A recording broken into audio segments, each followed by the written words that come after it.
केवल परिवारवाद है, पूरी जनता समझ चुकी है। जनता में जो हम अवेयरनेस ला रहे हैं, जाति धर्म से ऊपर उठिए, परिवार से ऊपर उठिए। इसी में क्या तकलीफ किया, जमीन पे क्या लड़ाई किया उन्होंने? एक बाप के बेटे हैं, उत्तराधिकारी बन गए। उनके पास कौन सा ऐसा गुण है कि वो नेता बने? न कोई फेल। सुशासन की सरकार डूब चुकी है, कहीं कोई सुशासन नहीं है, वो मेंटली हैंडीकैप्ड है। नमस्कार, आप देख रहे हैं पब्लिक न्यूज 24 और मैं हूं आपके साथ श्वेता मिश्रा। इस साल विधानसभा चुनाव नरवही चुनावी माहौल है और ऐसे में आपको बता दें कि इस वक्त मेरे साथ जनसुराज से डॉक्टर संजय जी मौजूद है। इनसे ही बातचीत करते हैं और इनसे ही जानते हैं कि इस साल की विधानसभा चुनाव को लेकर ये क्या कुछ कहना चाहते हैं। सर, सबसे पहले तो आपका हमारे चैनल पे स्वागत है। आपका भी स्वागत है, आपसे बात करते हैं। जी सर, जिस तरीके से इस साल विधानसभा चुनाव है, चुनाव को लेकर चुनावी माहौल है और ऐसे में कई सारे सवाल खड़े हो रहे हैं। कहा जा रहा है कि इस बार नीतीश कुमार की सरकार नहीं बनेगी और वहीं ये भी कहा जा रहा है कि 2025 से फिर से नीतीश। क्या लगता है? जो हमारी लड़ाई है, संघर्ष है, जनसुराज मतलब जनता का सुनता, ये 3 साल से 2 अक्टूबर 2022 से चल रही। पहले 2 साल हमारी पदयात्रा हुई, उसके बाद 4 बाई इलेक्शन में हम लड़ाई की।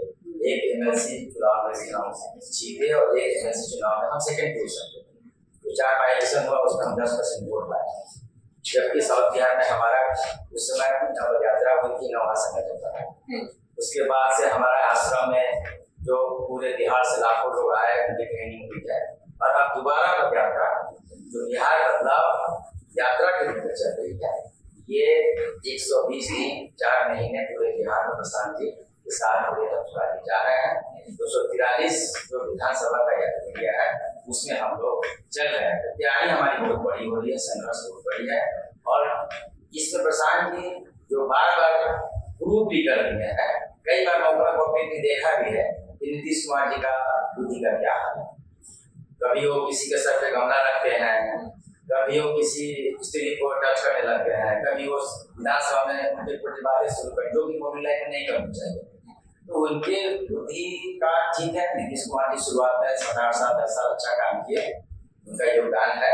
जो जंगल राज के बाद उन्होंने कोशिश की थी, लेकिन अब जो उस 10 साल के बाद जो गिरावट आई है, जो भ्रष्टाचार का आलम है, जो आप देख रहे हैं शिक्षा का बदहाली है, खिचड़ी, तो स्कूल में खिचड़ी बढ़ रहा है, कॉलेज में खिचड़ी बढ़ रहा है, जो पलायन है, 3 करोड़ लोग हमारे बाहर है, उनका क्या दुर्दशा है, जो आज भी तक कोई इंडस्ट्री नहीं बना, ठीक है, तो इसके लिए कौन जिम्मेदार?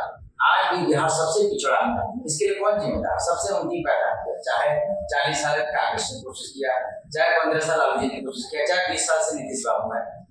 तो नीतीश बाबू को कैसे हम देखेंगे कि अपना सीएम होंगे जब उनकी मेंटली हैंडीकैप हो गए हैं, अफसर की कटोरी चला रही है। इनका जो 20 साल से जनता ने अपने साथ ही कहते हैं, बार लोगों को समझा रहे हैं कि आप अपने बच्चे के भविष्य के लिए वोट। क्यों? क्योंकि आपने जिस के लिए वोट दिया वो मिला, आपने अपने बच्चे के लिए वोट नहीं दिया। तो नीतीश जी तो नहीं आने वाले। लेकिन कहा हो जा रहा है कि नीतीश कुमार वो जो करते हैं विकास, से बहुत विकास किए और उनको अच्छा खासा नॉलेज है।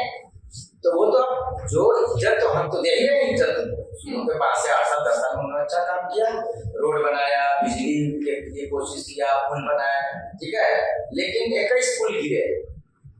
हाल का 2 साल में आप तो मीडिया वाले हैं, आपको मालूम है किस पुल गिरा? 1700 करोड़ का वाणी पुल भागलपुर में 3 बार गिरा। कोई जेल गया है? आप बताइए, आप मीडिया वाले हैं, आपने कभी मीडिया में प्रिंट मीडिया में कभी सुना कि कोई जेल गया? 1700 करोड़ का पुल गिरा तो कोई अफसर जिम्मेदार नहीं है, कोई मिनिस्टर जिम्मेदार नहीं है, कोई वहां का ठेकेदार जिम्मेदार नहीं है। जेल में बताइए कोई एक व्यक्ति जेल गया हो? कहते हैं सुशासन की सरकार है बिहार में। सुशासन की सरकार डूब चुकी है, कहीं कोई सुशासन नहीं है, वो मेंटली हैंडीकैप्ड है। उनके जो अफसर की कटोरी है, जैसे हम लोगों को लाठीचार्ज हुआ, जितने भी विदेशी के छात्रों ने आंदोलन किया, किसान आए, लड़कियां आए, महिलाएं आए, छात्र आए, सब लोगों पर लाठीचार्ज होती है। लाठीचार्ज कौन कराता? राजनीति में कही जाती है कि लाठीचार्ज राजनीति किसी पे कम होती है, लेकिन जो यहाँ पटना आता है उसके ऊपर लाठीचार्ज होती है। सही की गलत बताइए? होती है। क्यों होती है? इनका दिमाग काम नहीं कर रहा, अफसर चला रहे हैं। हमारे प्रशांत जी को, आदरणीय प्रशांत जी हमारे सूत्रधार हैं, उनको रात को 2 बजे गाड़ी से उठाया गया। किसने उठाया? क्यों उठाया? 20 थाने के लोग आए थे, दबाया जा रहा है, हम बोल नहीं सकते हैं। हम एलडीसी आश्रम में हमने आश्रम खोलने के लिए जब जमीन किसी से किराया पे लिया, शासन के लोग आ गए, आप यहाँ आश्रम नहीं खोल सकते हैं। प्रशांत जी को जब रात को 2 बजे उठाया गया, दिन 11 बजे कोर्ट में लाया गया, तब तक उनको 4 थाना 4 ब्लॉक में घुमा दिया। इतने डरपोक लोग। अच्छा, आप जनसुराज के साथ बहुत साल पहले से जुड़े हुए प्रशांत किशोर जी के साथ हैं, तो क्या लगता है कि इस बार जनता का वोट मतलब किस तरफ रहेगा? मतलब जनता के बीच जनसुराज का रुझान है? हम 10 महीना पद यात्रा की है, 4000 किलोमीटर चले। जो जमीन में सच्चाई है बहुत बड़ी नहीं है, बहुत भयावह है। जो लेडीज है, जो किसान है, जो मजदूर है, वो बहुत गरीबी में जी रहा है। एक लेडी ने मुझे बोला कि मैं रोज 2% पे ब्याज देती हूँ, मेरा बच्चा बीमार है। वो जो प्रेमचंद का सखोर है ना, आज भी जिंदा है, उसको बैंक नहीं उसको देने कुछ आ रहा है, उसकी जीविका से कुछ नहीं मिल रहा है। मैंने एक लेडी से पूछा कि आपका फूस का घर है, आप क्यों नहीं 40,000 घूस मिलता है, घूस दे दीजिए, 1,10,000 दीजिए। बोले मेरा हस्बैंड तो मजदूर है, मैं कहाँ से 40,000 घूस लूंगा? ना आवास है, ना कपड़ा है, ना खाना है। प्रशांत जी जनसुराज बार बार बोल रहा है 80% लोगों का डेली का कमाई 100 रुपया है। इसके लिए कौन जिम्मेदार है? क्यों हम सबसे निचले पायदान पे हैं? क्यों यहाँ कोई इंडस्ट्री नहीं है?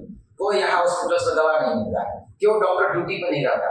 क्यों यहाँ बच्चे मारे वाले? जब हम पदयात्रा में चलते हैं, हजारों बच्चे हमारे साथ दौड़ते हैं, हम कहते वापस जाओ, बच्चे वापस नहीं जाते, वो खिचड़ी खाते, वो भूखे हैं।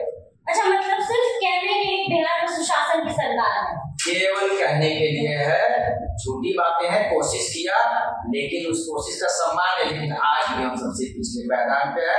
आज भी बिहार में बिहारी के ऊपर तलवार चलती है, कटारें चलती हैं, मारी जाती है, काटी जाती है, बेइज्जत की जाती है, कलंकित की जाती है। आज भी बिहारी शब्द कलंकित। इस बार क्या होगा? बिहार में बदलाव होगा, परिवर्तन होगा? जब हम रास्ते में पदयात्रा में चलते थे, सब लोग कहते थे कि हमें विकल्प चाहिए, न नीति चाहिए, न मोदी चाहिए, न लालू चाहिए। उनको तीनों नहीं चाहिए, नहीं चाहिए। लालू में तेजस्वी, हम तो लालू को रिस्पेक्ट दे रहे हैं। तेजस्वी कोई नेता है? तेजस्वी ने क्या नेतागिरी किया? जमीन पे क्या लड़ाई किया? उन्होंने एक बाप के बेटे ने उत्तराधिकारी बन गए।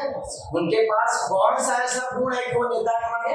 न कोई फेल नेता ही नहीं मान रहे तेजस्वी यादव को। जाति की लड़ाई भी नहीं कर रहा है, परिवारवाद की लड़ाई चल रही है। आप देख लीजिए, क्या यादव में कोई नेता नहीं है? बड़ा बड़ा नेता। आप दानापुर में इतने बड़े नेता को निकाल दिया अपनी बेटी को लड़ाने के लिए, परिवार ही खाली लड़ेगा। आपने जाति का लड़ाई किया था? मतलब जो कहा जाता है कि लालू प्रसाद से परिवारवाद होता है, केवल परिवारवाद है। पूरी जनता समझ चुकी है। जनता में जो हम अवेयरनेस ला रहे हैं, जाति धर्म से ऊपर उठिए, परिवार से ऊपर उठिए, समाज के लिए खड़ा हुई है, अपने बच्चे के लिए। प्रसाद जी कहते हैं कि जो आप मांगो वो मिलेगा।